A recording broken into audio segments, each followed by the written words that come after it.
માવાની મીઠાઈ ખાતા પહેલા થઈ જજો સાવધાન। ભાવનગરમાં ઝડપાયો ભેળસેળયુક્ત માવો। મહુવામાં 4 ડેરીમાંથી ભેળસેળયુક્ત માવો ઝડપાયો। 1189 કિલો માવાનો નાશ કરવામાં આવ્યો છે। રામકૃષ્ણ મધુરમ, શ્રીરામ અને ગૌતમ ડેરીમાં દરોડા પડ્યા હતા અને ત્યાંથી ભેળસેળયુક્ત માવો ઝડપાયો છે।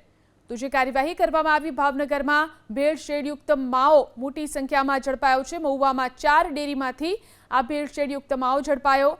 1189 કિલો માવાનો નાશ કરવામાં આવ્યો છે। રામકૃષ્ણ મધુરમ, શ્રીરામ અને ગૌતમ ડેરીમાં દરોડા પડ્યા હતા।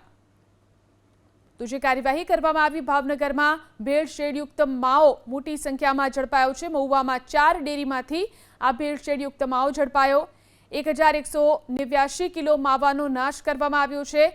રામકૃષ્ણ મધુરમ, શ્રીરામ અને ગૌતમ ડેરીમાં દરોડા પડ્યા હતા।